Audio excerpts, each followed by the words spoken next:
Hello, and welcome in to another edition of the Swarm right here on the Hive Media. It is Monday, which means it's wrestling day, and CJ, like we said, is off again today. So I said, who better to bring in for me than my OG co-host, the original, my main squeeze, Pluggo, as he rattles his microphone. Sorry. Unbelievable. I didn't think you could hear that. Oh, we could hear it, brother. I'm having technical issues on a Monday here. So I called in my bearded brother, the other beard in between two beards, Thursday nights, 8 p.m. Love wrestling. I called in Pluggo to fill in for CJ on the wrestling show. We're going to be talking some Saturday night's main event. There's some stuff that has been announced for tonight's Raw that we'll kind of preview. We'll talk a little AEW, and we're going to do the thing that we know how to do best. But first and foremost, thanks for joining today, Pluggo. Appreciate you being able to fill in. How are you doing, bud? I'm doing well. I would like to protest the fact that you said you couldn't have found anybody better. I'm sure you could have found somebody better, but I'm happy to be here and making my Swarm debut and hanging out with you. As we do quite often, you and I. We do. This is probably like our 500th show together. We've had to have done at least half 1,000, I would say. I would imagine. And the fact that we're not sick of each other, that tells you a lot. That tells you a lot. That's good things. Well, I don't know if you saw, but over the weekend I had Josh join me on the sports show, and I had Josh make all his picks for the NFL slate that happened this weekend, and because Josh doesn't really follow. We didn't do the baseball one, but Josh doesn't really follow the NFL. We narrowed it down to who Josh's team of support is, and he chose the Los Angeles Chargers because he was a big fan of Justin Herbert. That makes sense. That checks out. Justin Herbert is he's a heartthrob.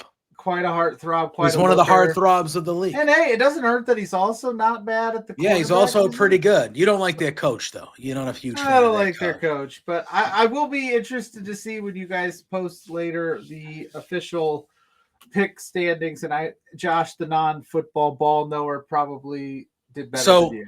So CJ and I usually we make our picks on the Swarm, but CJ is off this week. Yeah. So me and him traded our picks with each other like offline, and I had picked the Bengals, and we have a rule that you can change your pick, but it has to be within like an hour before the first batch of kickoffs. Like if you want to change a pick to a game, like you have to like, hey, I'm making this change. So today I went out to breakfast and I was driving home and I'm like, you know what? I kind of want to pick the Bears. So I messaged CJ and I said, hey, I'm officially changing the pick to the Bears. And then the end of that game happened, and holy shit. Woo. At one point, I was like, hey, I messaged CJ. I go, hey, lucky I changed that pick to the Bears, huh? And then like 3 minutes later, I was like, I jinxed them. Yeah. I jinxed them. That was a wild finish. Unbelievable. On your drive, did you take the Lowell connector today? No, we didn't go to that. We didn't go that way. We went the other. We were going, no. Right. Why? Do you remember the Lowell connector? I do remember the Lowell connector. I was thinking about that the other day when I was doing some driving. Yeah. I had to drive up north to Michigan's Motor Speedway for the cross-country state finals on Saturday. And I was like, none of these exits have cool names like the Lowell Connector. I was thinking about that yesterday. So you think that's a cool name? It just sounds good. Like, hey, I had to jump on the Lowell Connector to get to my destination. That's because Lowell, where we went to see Bound for Glory, you came out our way, and we went to see Bound for Glory live a few weeks ago.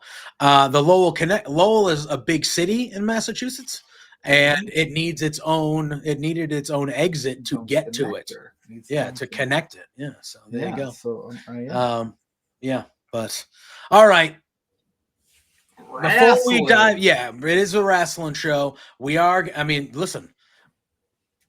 Again, it is a wrestling show, but also a couple nights ago, the World Series, that Game 7 was bananas. Yeah, so I got off the the Saturday night's main event, which was we'll talk about in depth, some thoughts on it. So I'll save those. But I got off that, did the post show with the wonderful Ella J, friend of both of ours, and hopped right into watching that. I actually didn't forget that the Game 7 was going on, but I fired up the NBA Mexico game just out of like I was already on Peacock.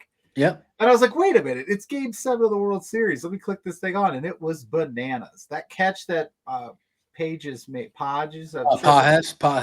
That he just bulldozed Kike Hernandez. Yeah, he was like, I don't catches trust you. of all time. I should have been on the sports show. Truly, I know. Like he's like, I don't trust you to catch this. I'm just bulldozed him, and just absolute insanity. What a series overall. Before we talk wrestling, I'll just say this.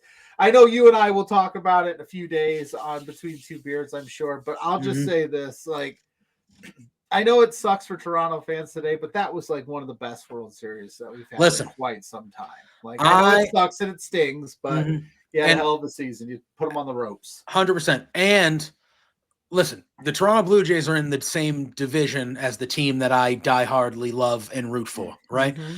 In my whole life, I'm north of 40.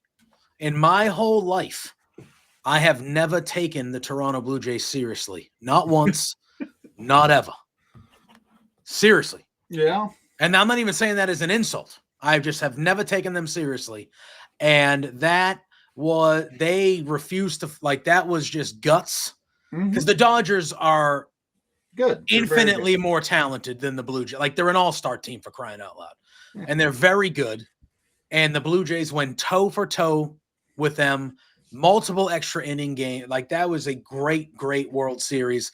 And, Yamamoto threw over 100 pitches the night before in Game 6, and he comes out and throws 2 innings of relief in Game 7 to hold it down for them so they can. That is incredible. Not human. Incredible. But I will say the Toronto Blue Jays did show that you can beat these Dodgers, so it is doable. So I actually think that that's a positive going into next year as the Dodgers go for the first three-peat in 25 years. I agree. All right. So before we start talking some wrestling here on the Wrestling Show, sure, I do want to talk about our pals at W Energy. This episode of The Swarm is brought to you by and powered by our pals at W Energy. And if you go to their website and you type in w.gg and you put in the code The Hive, all one word, you will get 10% off of your order. It's Monday. It's the beginning of the week. If you need an extra jolt to get through the week, or just, gaming session, study session, anything you need. If you need an extra boost of energy, check out our pals at W Energy. Multiple flavors to choose from. And then most importantly, it is a clean energy drink. There's no sugars. There's none of that jittery feeling you feel sometimes after you take an energy drink down. It is just pure, clean energy. So head on over to w.gg, type in that promo code The Hive, and you'll get 10% off your order. That's W Energy. No jitters, no sugars, just clean energy. Pluggo, Saturday night's main event. Yes, sir. Oh boy, here we go. Let me tell you. I'm gonna tell you. You're getting some thoughts, huh? Here's my thing. Usually, Pluggo and I discuss our wrestling for the week and how we feel about things every Thursday. So Pluggo's getting a couple days extra early preview. Yeah. Of what's going to be happening. Good thing I locked in a guest already for Thursday night, and we can add his takes into it, and it'll be a little bit of a fresh take. So. Yeah. All right. So Saturday night's main event aired Saturday evening. It was from Salt Lake City, Utah. There were 4 matches on the card, all 4 championship matches. I saw your video on social media with your picks. I had the same picks as you. Yeah, I kind of felt the same way of how this would go. Boy, were we wrong. Well, at least on one of them. Yeah. And that one is the one I am most upset about. Let me tell you, we can talk because it started the show. It did. And once it started the show, I yelled out loud by myself, fuck. Because I knew that Drew wasn't going to win. Yeah, when it started the show and it didn't main event. Yeah. And again, Yeah. this is not an anti-Cody thing, Pluggo. You've been doing a show with me for 5 years. I love me some Cody Rhodes. You know this. We all love us some Cody Raheem Rhodes. Yes. Dude's out here, you know. QB1, man. Dude, QB1. He ends racism. He's the man. This is not an anti-Cody take. Then they added the stipulation Friday night where they said if Cody got DQ'd or counted out, I knew that's kind of where I went, okay, here's another easy opportunity for us to give it to Drew. Yep. They did not. No. And so, again, I do think this was a better match than they had at WrestlePalooza. I thought this was a much better match between the two. I understand why they had Drew doing certain things that he was doing during the match, like trying to goat Cody into getting DQ'd with the belt and stuff like. I understand that, but that doesn't seem like in character with Drew to me. Can I? Yeah, this is your show. I don't know if I'm going to overstep by saying this. He's 6'8", 285. Can I say it? Fucking pounds. You can. I understand. Yes. That you are doing, that he's trying to get Cody Rhodes DQ'd. But you're also 6'8", 285 pounds. Maybe lean into that a little bit. That was my major gripe with this match. So you add this to the show. It's now the third or fourth time that we've seen these guys fight and at some point, you know, and I think it was on. I forget where it was, but we were talking about it. I think I was talking about it with Josh. And at some point, you stop just losing matches and you actually become like a loser. And how many times are we going to see Drew McIntyre, a guy who carried them through the pandemic, who had the best feud of the year prior with CM Punk, to which he also won a world title and got cashed in on immediately, won a Money in the Bank and lost it immediately, did all this shit to Drew for the CM Punk feud, and Drew did it admirably. He did it wonderfully. Many people thought he was the top performer in the whole company that year as well. Why are we not giving this guy a fucking world title, like a proper world title reign? I do not understand it. Because they've got Cody Rhodes and he's printing money hand over fist, I guess. If you want to look at it from that side. The worst part about Saturday night, JPJ, I don't know what day it is anymore, but Saturday night, the worst part is that Cody hit the DDT on the belt, championship belt, while the ref was out. So now Drew has a legitimate gripe to run it back. Yeah. So we're going to run this back at some point, because if Drew doesn't lose his mind this Friday night, then what were we doing here? And it's just like, are we going to go to Survivor Series and potentially have Drew lose again? Would you pull the trigger? Because by the time you pull the trigger, if you were to pull the trigger at Survivor Series, now you're in Rumble season, which is Mania season, which you need to have those things kind of established. I don't know. I definitely didn't hate the match, but I definitely hated the outcome, where I'm just like, we've got to figure out a sweet spot. The WWE's in this weird position where Trips likes to keep these belts on people for a very long time. He does a pretty solid job of building up the undercard for the people in line. Like there's like 10 guys right now that we could go, yeah, I could see them as world champion. But then he just stalls. He just stalls out and he goes, I don't know what to do here. Yeah, it's just really, really bizarre.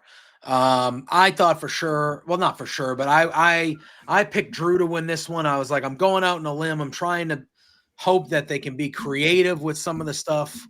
And it's just, they kind of just stayed the course again. And I'm just like, all right, man, like we are just, you know, it is what it is. And why didn't Drew lose his absolute mind last night, Saturday night? I keep doing that. What day is it? Monday? It's Monday. Yeah, it's Monday. It's Monday. It's Monday. No, but This it's week, true. I'm used to Sunday pay-per-views too. But why didn't he lose his mind? Aldis was there. Aldis had a backstage segment with Tiffany Stratton before her match. Why didn't he go find Aldis and cause a ruckus immediately, or get in Aldis's face and say, "This Friday night I'm coming and I'm taking"? He didn't do any of that. He lost. They went okay, and it's just Cody's your champ again. It's like, all right. Yeah, I don't know. What about Saturday night's main event? That's the other thing overall for the show. What about Saturday night's main event made me go, I have to tune in Monday night. I have to tune in Friday night. For me, it was nothing. Right. Well, that's what I'm saying. There was, because that's what the PLEs are for, right? Like, it's supposed to culminate whatever you just did for the last few weeks. Mm-hmm. And then it's supposed to go, oh my God, some shit went down. Tune in Monday for the fallout. Tune in Friday for the fallout. And it was just like, we're in and out in 2 hours, which I didn't mind, but they did nothing to like cliffhang me to go, yep, I got to go to Netflix and watch that. Yeah. Maybe that was Peacock saying, well, we ain't going to help you get, we're not helping you, but I don't know. So that's how the show starts. Again, not a bad match. I just felt like it was a very I was just expecting more from a booking sense of things, like do something different or something like that. But then we have the women's world championship match, the WWE women's championship match. Tiffany Stratton, her 300+ day reign, going against Jade Cargill, the newly heel Jade Cargill. And this match was pretty okay. I thought it wasn't, it wasn't the best thing in the world, but I thought it was pretty good. But you and I were also right on this one, that Jade Cargill defeated her, and she defeated her. It wasn't a squash by any means, but she handled her. It was she convincingly squash a Jace. Yes, I can tell you that. It was shorter than their SummerSlam match. Yeah.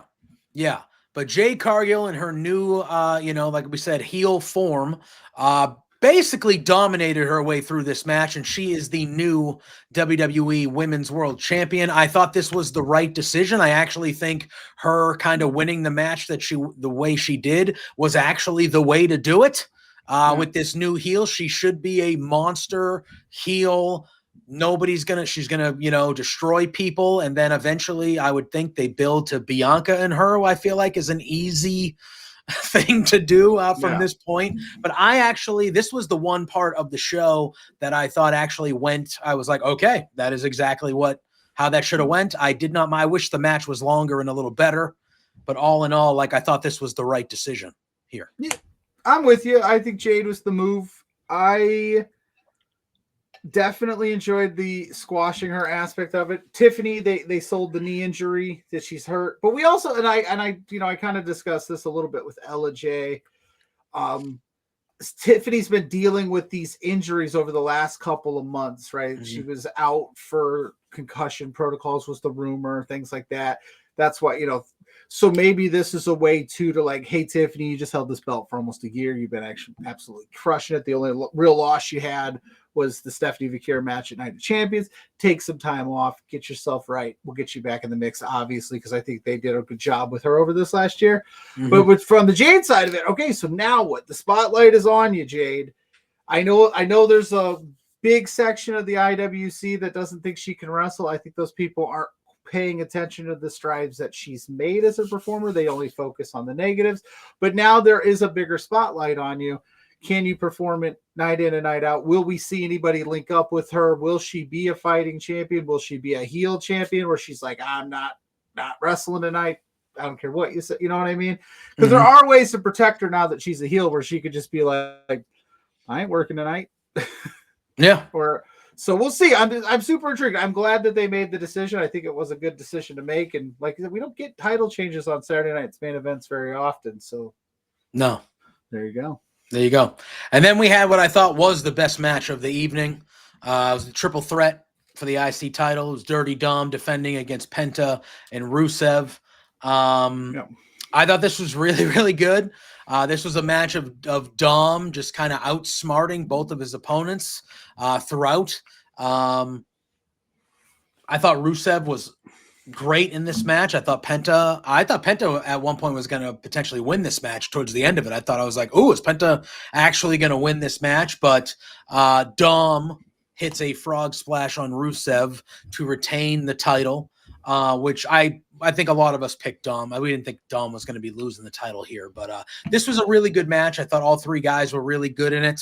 Rusev yelled at a kid and made him scream, which I loved. I thought that was tremendous. And then, good stuff all around. I did think this was the match of the night for me.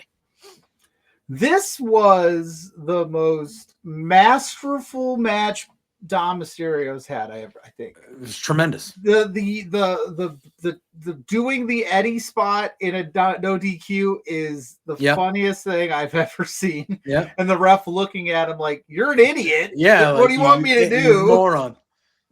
And then the bell spot at the end there where he had Rusev had Penta in the Accolade, and then Dom's ringing the bell to break up the pin or break up the hold was some great stuff. And he's 1 month away from the Petco Park. I don't know if it's even called Petco Park anymore, but that's where the Padres play for Survivor Series, his hometown. So it would have been kind of dirty to have him lose right before the big hometown stage show. Because did you listen to that crowd when he came out? Oh, he easily had the biggest ovation of the three. Yeah, he had a huge pop. People love it. It would have been a slap in his face. Plus, you rumor the Cena potential him wrestling Cena match. We could dive into that here too, because that was that's next. Yeah, we're gonna talk about that next. But overall, this was a fun triple threat match. This was one too where I was surprised we didn't get any Americanos involvement or any Judgment Day. Like, I know the Judgment Day said that they weren't helping Dom, but I thought maybe they would come out and try to screw Dom, but then inadvertently Dom wins somehow, and it just, because they're trying to get even for him helping or Dom losing the titles. But yeah, overall it was fine. Super fun triple threat. Dom retaining, right idea, but I thought we'd see a little bit more shenanigans. Yeah, there was no outside interference at all, which was refreshing, but also it's so unlikely because there's always outside interference that it's all right. Oh yeah, we'll talk about that in the main event. I got some thoughts on that. We sure will. We then had an announcement of, they had a little thing there with John Cena talking about, hey, when I announced my thing over a year ago, the question I get asked the most is who's going to be my last match. They announced that starting in his hometown in Boston in a couple weeks when they're there at Raw, a week from tonight, next week they're in Boston. They're going to start a 16-man tournament who will determine who Cena will face in his last match. He mentioned it could be somebody from Raw. It could be somebody from SmackDown. It could be somebody from NXT. And then he threw the liner, this cheeky bastard. He threw the liner in there that said, hey, it could be somebody who might not even work at this company. Yeah, you're trying to get the internet. Who do you think the internet's going? Oh, they're doing the Edge. Edge is coming. He's going to do it. No. Listen, I'm going to spend the next week. I'm going to spend the next week recklessly speculating on who it might be. Yeah. And I'm fully aware it's not going to be Edge. It's not going to be XY. It's probably going to be a Joe Hendry or maybe a Mike Santana something like that from TNA. Yeah. But I want to get reckless and wild. Ryback's coming back. Feed him more. I'm just kidding. This is part of some bigger interview with Tom Rinaldi that's going to drop at some point about all of this. So I'm interested to see how the rest of the interview goes. But for this particular aspect of it, I do like that it's random. I do like that we're not sure who's going to get in this tournament, so that there's no it's going to it's going to be, obviously this is what they're setting up, right? So you have to tune in now for the next 4 weeks, figure it out. I personally think Gunther. It could be Gunther, but my theory, how I envisioned this all going is somehow we do get Dom and Cena at Survivor Series for the Intercontinental title. And then Cena wins against Dom, beats Dom. This is my theory. He beats Dom at Survivor Series. And then he sweetens the pot for the rest of that tournament and goes, the winner of that will also face me for the IC title. So Cena completes the Grand Slam, and then he's going to go out on his back and anoint the new Intercontinental Champion in his final match. and then that's his send off, because he said that in his promo that he cut on this thing. He said, I want to give it to somebody who is earning the opportunity, and like kind of like I did, where I came out and I gave Angle everything I had. I came up short. I think he would do the opposite, where he'd go, I'm going to make a guy up, because that's all we've been saying, right? Since Cena's fair. Who are you going to put over? What young guys are you going to work with that we want to see? And we haven't seen it. This is his last chance to go. And Dom, you had a hell of a run, and but whoever it may be, I don't know who's in this thing, but I'm excited. I don't know why, but I'm kind of excited for this. Yeah, I mean, I feel like, I want to see Obafemi in it. Yeah, Oba would be nice. I mean, you said Gunther, that would be cool. I would Gunther, Obafemi, I would throw Braun Breaker in there. Drew. If you are going to go outside of the company, NXT, I think Obafemi, I would love to see Javon Evans in the tournament at least. Maybe, there's a lot of guys. If you're going outside the company, Joe Hendry, you mentioned him. He's a perfect person to throw in there. If you wanted to promote TNA a little bit, the new champ, Santana, like you said, like that could be good. Give me Nick Nemeth. Yeah, I would love to see Nick Nemeth. They cross path a bunch. Yeah, exactly. I mean, they also had that thing where Nemeth tried to snake Nikki Bella while he was John. So maybe we don't go there. Maybe they're Dolph Ziggler once beat John Cena in a ladder match with the help of AJ Lee. To win, was that to win the title? No, that was to keep his Money in the Bank briefcase or some shit like that, or something like that. So hopefully that's water under the bridge, and that was just stage scripted stuff on Total Divas. But there's options that you could go. I don't know of anybody outside of TNA right now that you would go, I need that match. Outside of Edge or I was going to say he's the only. Cope's the only one. I don't know if there's anybody else that I could think. I mean, maybe Jericho. Maybe this is his comeback. I don't know if you would debut him in this. No, I don't think that would be good. But I also don't know. That's up to Tony Khan if you let him out of his contract or not. Yeah. But there's a lot of things. The internet's going to run wild. The speculation's going to go crazy. But I guess it's better than them just saying, here's the final opponent. This is what we're doing. And everybody shit on it. At least now we can kind of run wild for the next few weeks. And even when the tournament matches start, going, oh, whoa, I didn't think Ricky Saints was going to get a run here. Yeah. Or whoever, you just throw a name out there. Yeah, that's fair. Akira Tozawa.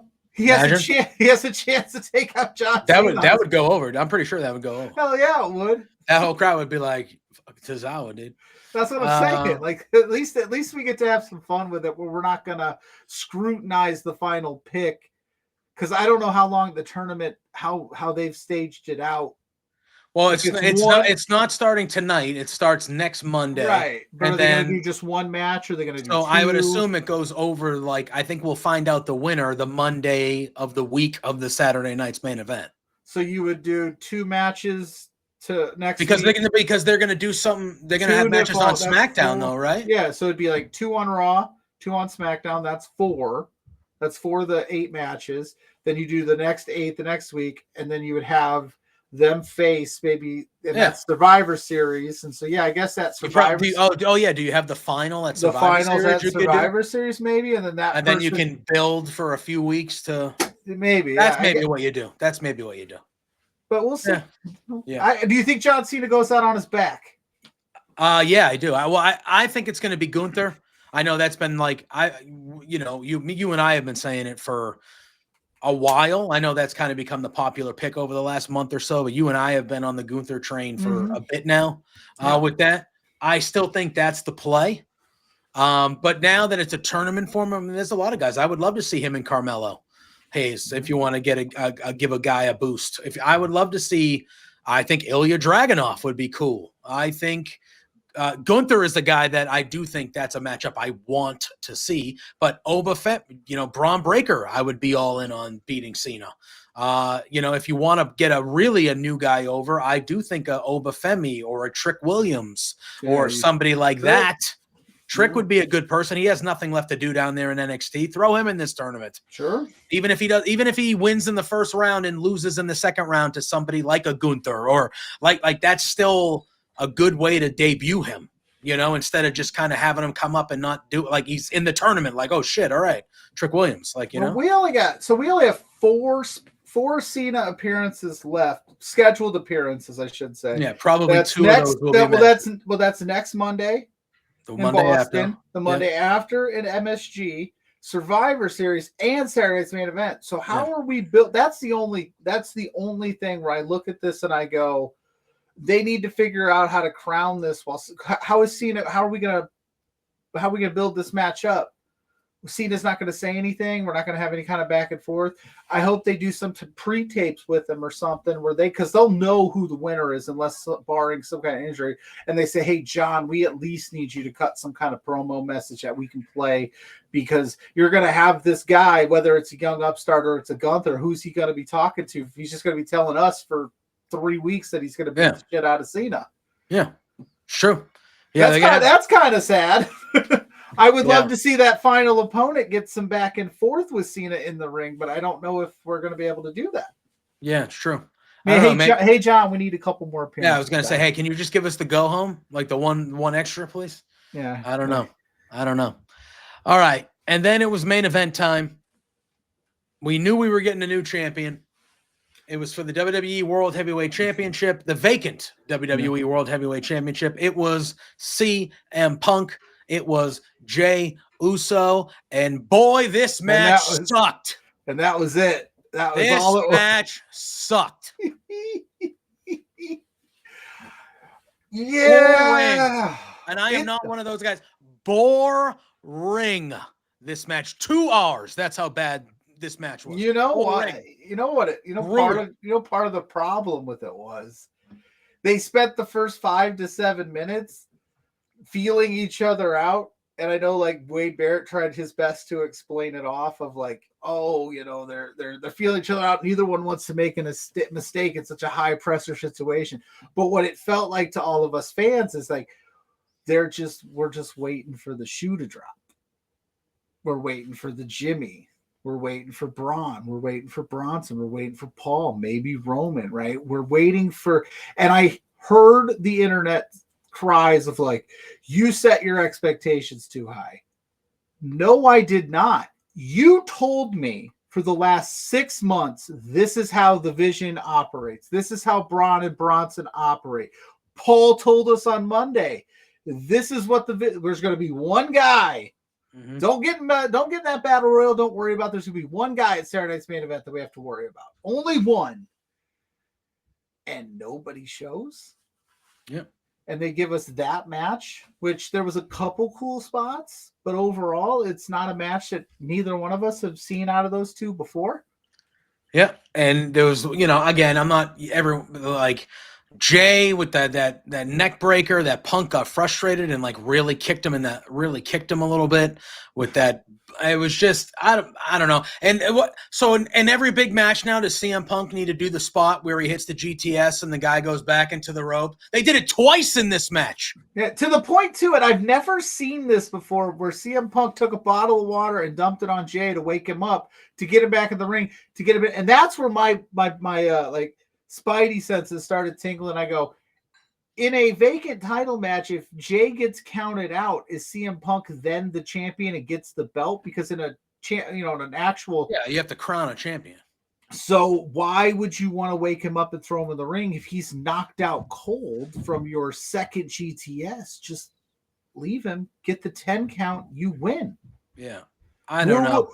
Why was there this sense of urgency? Unless you have this pride moment where you want to beat him, and I get that you're a prideful individual and you want to pin him, but it just felt like this was thrown together because of the Seth stuff, but it definitely just didn't hit like I thought. You know what? It felt like to me that I was waiting for the match to get into an extra gear the whole time, but it never got into the extra. Right.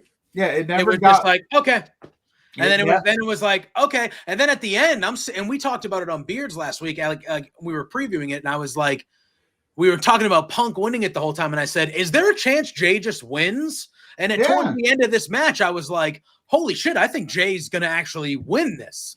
Yeah. And then it just kind of, and they had that spot where they each did each other's finisher, and That Jay was did cool, it was a cool spot, but that was one of the worst spears I've ever seen. From Punk? Oh my God. Yeah, no, it wasn't. I mean, and James GTS wasn't that great either. But like it was like that wasn't even a spear. Like Punk just kind of like, yeah. Like it was just like, what are we doing here, guys? Come on. Even to the point where Punk wins the belt, right? And Cole's like, it's 7th world champion. He finally got it. Seth Rollins isn't even here anymore. He can finally. And I saw the graphic pop up, and a small part of me was like, if Seth's music hits right now, I'm gonna lose my mind. But then even that, I was like, why not have Braun and Bronson there and Paul Heyman just to stand at the top of the ramp?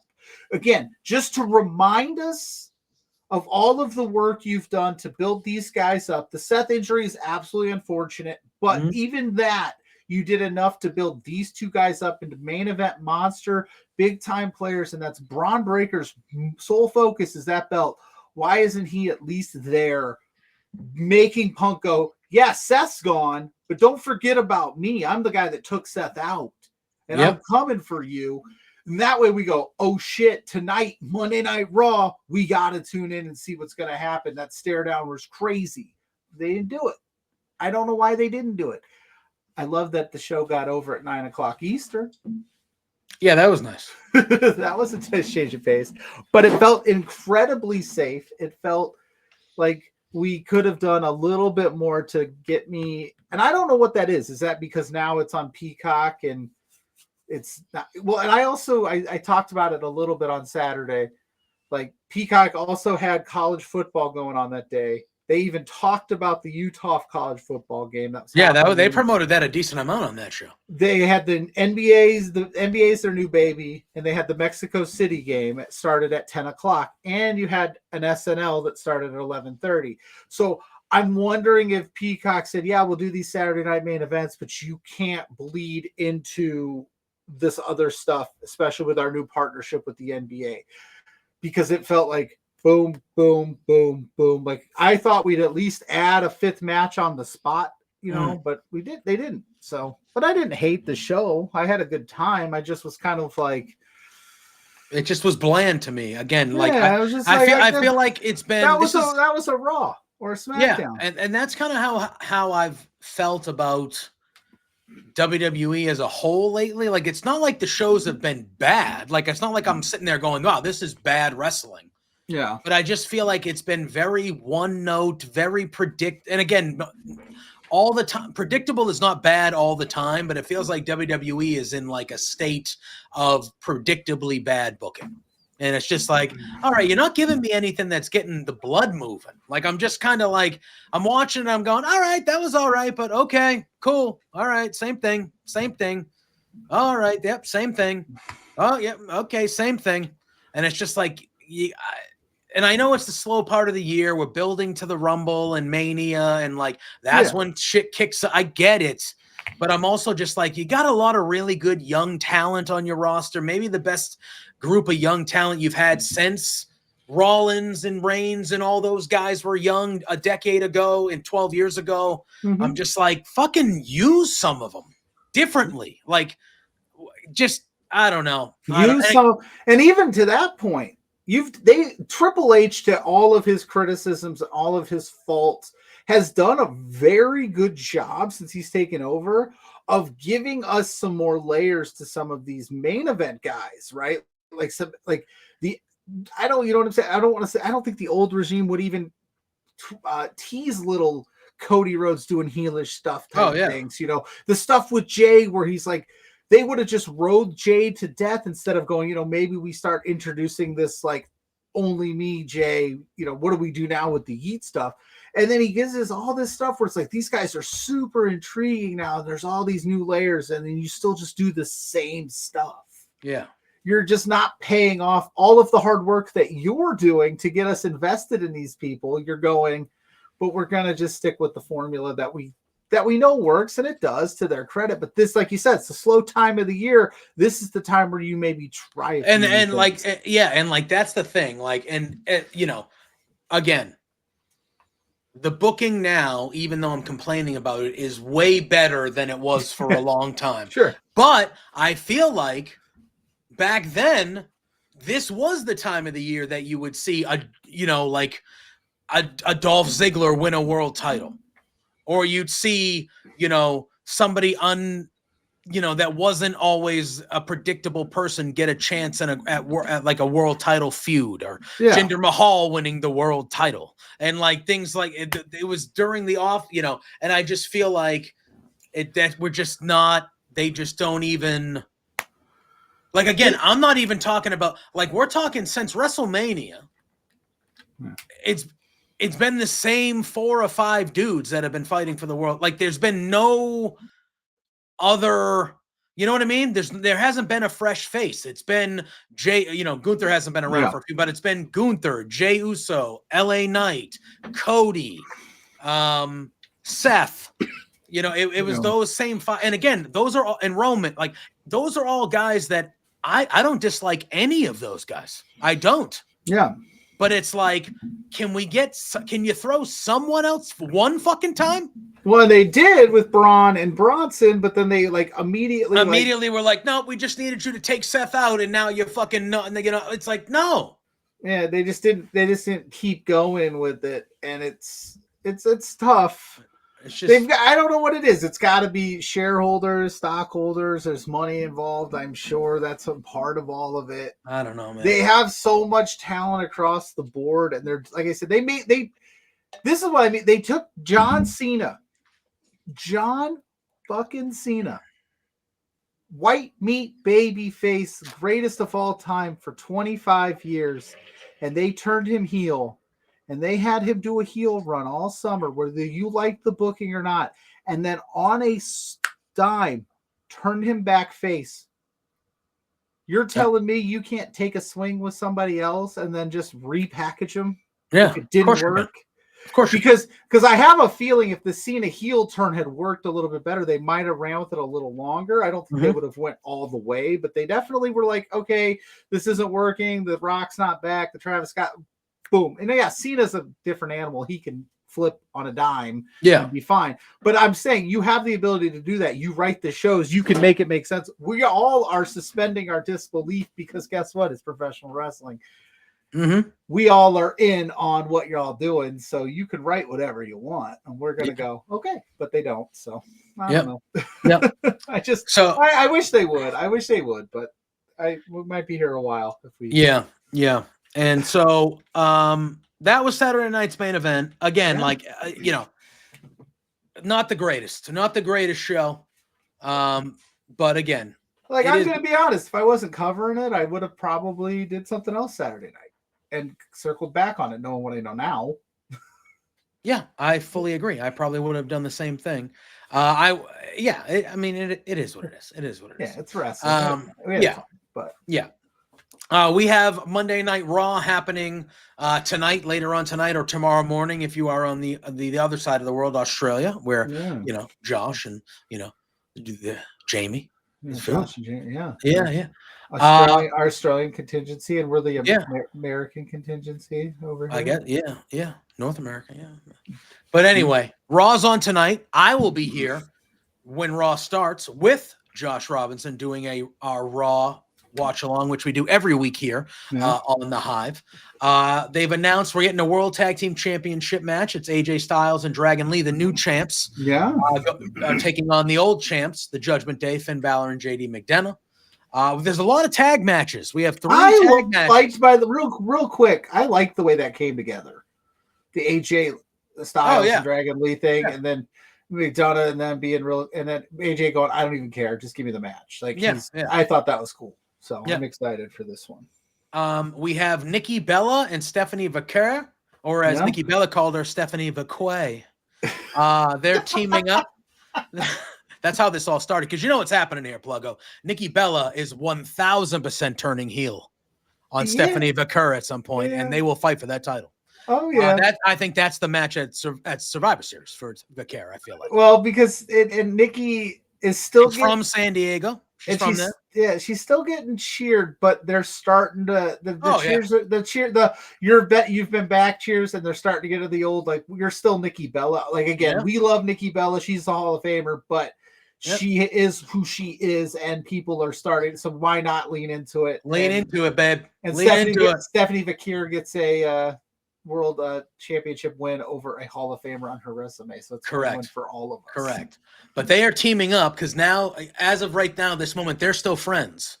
They're teaming up to take on Roxanne Perez and Raquel Rodriguez the Judgment Day. That should be good. Sure. CM Punk is slated to appear, the new World Heavyweight Champion. CM Punk, I would expect that we see Paul Heyman and the Braun Brawns during that. Then we have another women's tag match as Bayley and Lyra Valkyria are teaming up against the Kabuki Warriors. That should be very good. And then we have the only singles match booked as of this moment.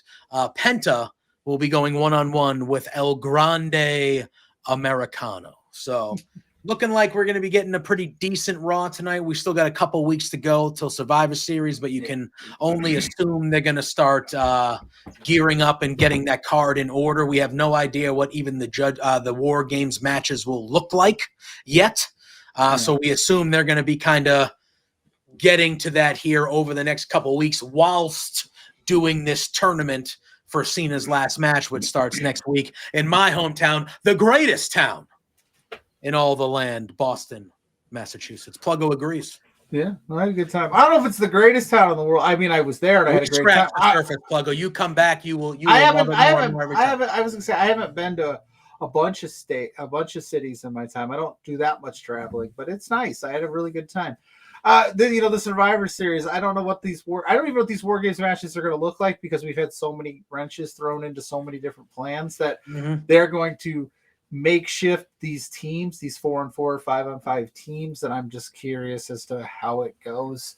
Yep, I agree. It's going to be interesting, and then you throw the Cena tournament in the mix. Like it's going to be an interesting month. They got a lot of balls and a lot of different courts. Hopefully, they can book it where we're all going. All right, that was pretty solid. Yep. Will they though, JPJ? I don't know. We'll have to see. Yeah. And on the other side of things, over in AEW land, a couple weeks from now as well, on the 12th of November, so a week from Wednesday, we are having Blood and Guts, and we are getting 2 Blood and Guts matches that night. The men's one is going to be the Conglomeration, and it looks like Darby Allin will be teaming up with them in some form, taking on the Death Riders. We don't know the official lineup of that yet, but it's going to be some form of that. But over the weekend, they made an announcement of the members that are going to be in the women's Blood and Guts match, and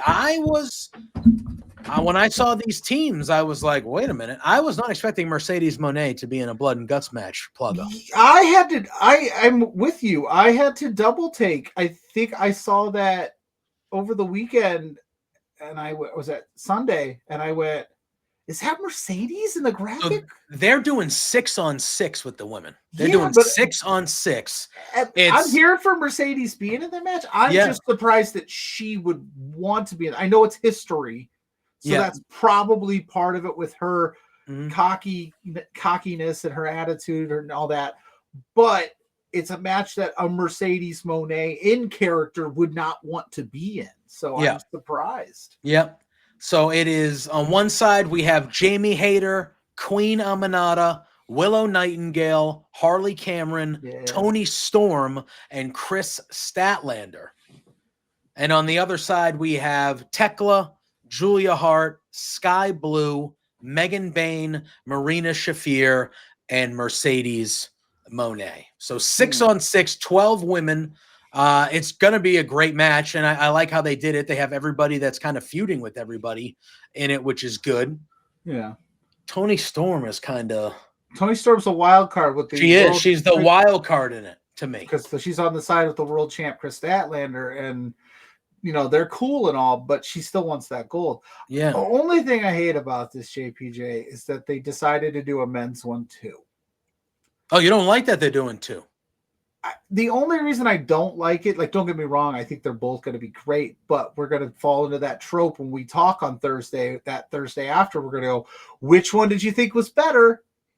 You know what I mean? Like, we're going to be like, well, the men set a dude on fire. Yeah. And it's going to take away from the historic moment of the women getting this opportunity. It's fair. And that's my only. So I hope that they main event the women. So that's the last thing we're talking about, and that they absolutely crush it. I just don't love the idea of us going like, and I know they do it in War Games and Survivor Series and stuff like that, but this is the first one. So I would love to have just let them kind of stand on their own and go. That way we could just judge what they did without having to go, well, John Moxley took a chainsaw to. Yeah. Why didn't Sky Blue just stab a person? Like, they watered down their blood and guts. But I hope that that's not the case. I have a feeling these ladies are going to show out. It's gonna be nasty. It's gonna be 2 hours. It's gonna be 2 hours of me going like this. Well, I think I think that whole Dynamite should just be those two matches. I think the men's match should start and have the first hour or first 45, 50 minutes. You do a couple interviews or backstage segments, and then the women get I don't know how you the last hour, right? That's how it should be, right? The last Blood and Guts match that they had took an hour. It was they had one match on the card, and then they pretty much did that because you have to wait for everybody to get in the match before the match even starts. Yeah. 100%. So that's what, every 5 minutes is the intervals, or is it every 3? It's something like that. So yeah, something like I think it's every 5, to be honest. So if it's 6 on 6, the first 2 are in 10 feet, that's at least a half hour of entries at minimum. So you would have to do, you can't do anything else unless Tony Khan gets crazy this week and goes, Dynamite Blood and Guts gonna be 4 hours, and I'm gonna go, you son of a bitch. Yeah, exactly. How dare you? How dare I stay up till midnight on a work day? I'm old. You piece of trash. Yeah, he'll do it too. I'm calling it now. He's gonna go special 4-hour Dynamite. Unbelievable. Unbelievable. If he does it, I'm gonna cry because I'm gonna have to stay up to watch it because I want to see it. But I'm also gonna fall asleep, I'm sure, halfway through and wake up to somebody with a pair of scissors coming out of their head. Yeah, that men's Blood and Guts with more importantly with Moxley and Darby in it. Something gnarly is going to happen. And that's what I mean. Like, they're gonna do something absolutely crazy, and we're gonna go, was it as good? And that's a bummer. But I think the Death Riders, it'll be Mox, it'll be Yuta, it'll be Claudio, Pac. I think you got to throw Pac in there, and Garcia, right? Yeah. So it'll be all 5. It'll be all 5 of them. And Marina's going to be circling around. Yeah. And Marina's in the women's one. Oh, that's right. She's in the women's one. So then it's going to be Darby, Orange Cassidy, Kyle O'Reilly, Roderick Strong, and Ishii, right? Well, isn't Marina taking the place of Penelope Ford because she got her elbow blown up? So, that makes sense. But, Marina's still going to, I'm sure, what if she just gets above the belt? I personally think, and I'm going to say it here, I personally think Roderick Strong is going to turn on the conglomeration and join the Death Riders, and that's why they're going to win Blood and Guts. I think that's going to happen to me. Yeah. I just feel it.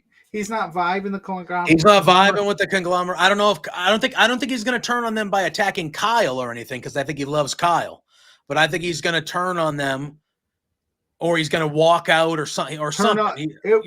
It would be more impactful if he turned on them by kicking Darby's ass and helping Mox get Darby, right? And then you go, look what I just did for you. Bring me into the fold. And then you do have that fun little wrinkle that he is married to Marina Shafir in real life, and you could play that up as like a power couple thing for sure. So I think that is that's where that's my early prediction of what I think will happen. But that's going to be violent. That's going to be violent for sure. Yeah, that or Orange Cassidy turns and he joins the Death Riders. I mean, that'd be something. I feel like yes, it would. So we got that coming up. We're only a couple weeks away from Full Gear as well. Less than a month away, so that's really good. Shout out to Nathan Frazier. had a banger of a match with Ilya Dragunov in the U.S. Open Challenge on SmackDown. Ilya Dragunov I'm glad that they're continuing the U.S. Open Challenge. I feel like that's like just a thing that should happen. I would like them to do that with the women as well. Have the women's U.S. Open so I can see Julia fucking wrestle ever. Thank you. Or every other week. 1 week it's a men's, one week it's the something. women's. Something. Exactly. Give me, do something. You put a gun to the head of a lot of wrestling fans and ask who the women's United States Championship holder is, and they would be like, because so annoying. That's how little it's featured. Yeah, it's so annoying.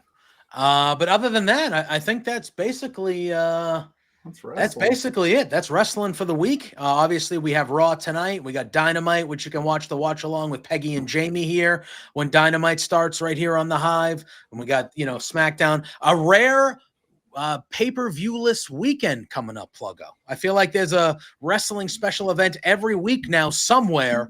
And this, I'm sure there's a couple independent shows or GCW, stuff like that. But like of the major companies, this is a PLE pay-per-view-less. We're all going to be able to do regular shit this weekend, Pluggo. Yeah. I don't know what I'm doing this weekend. Be able to go to Bed Bath & Beyond. Maybe Home Depot. Maybe Home Depot. Who knows? I don't know if there'll be enough time. Yeah, I'll be watching my nice little Saturday. I'll be watching my Fighting Irish fight for their playoff lives. Are you guys playing us? You playing BC? We played you guys on Saturday. Oh, you murdered it? Would you be this? No. It was what? It was 25-10, and it was ugly. Oh. It was gross. All right. Well, at least we didn't. I will say this: there was no excuses on our. There was some pretty questionable calls in that second half that kept BC in it.